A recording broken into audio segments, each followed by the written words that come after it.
It's not just as simple as saying, well, every sort of cryptocurrency or token that exists is now a security. That's what the law tried to implement, at least in the US. We said, well, every token is a security, but they're not always. Sometimes they're supposed to be currencies that represent the US dollar. Like that shouldn't be a security.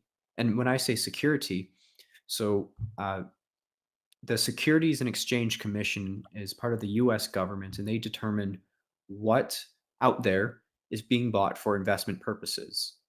And the word that represents something being bought for investment purposes is a security.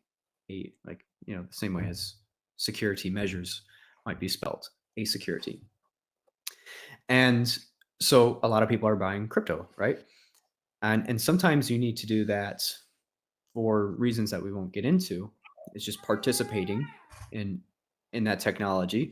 But sometimes we want to be involved with blockchain technology without it being classified as a security, because securities are limited to rich people, generally Mm. speaking, or they're heavily regulated.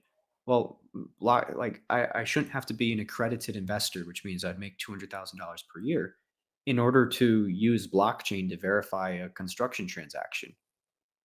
So you would think these things are entirely unrelated. Like what does that have to do with the other? But the way that the regulation is set up right now, that's exactly how it's treated. And it doesn't make a whole lot of sense. So in order to go from hyper or over-regulated into the proper area, you go through this weird gray transition period where you then deregulate and you set up sandbox environments, which sounds exactly like it is, a place to play. And how do we use the technology in creative ways? And then this reveals the use cases. Those people meet on Capitol Hill. They say, here's how you would adjust the law so that we can use the technology appropriately without retrofitting it to these outdated laws from 1933. Hmm. Because we have immediately when a technology comes out, and you're starting to see this with AI as well, when you think about copyright laws, like how do we fit new technology into existing laws? Like we know that we can't just freely use other people's content that they've created, but that's exactly what AI does. Just goes out there, it scrapes it, absorbs it, gets trained on it, spits out an answer for us. And then because it's reworded, we just take it as our own. And then I can write a blog post about something that really just plagiarized someone else's work that the AI referenced.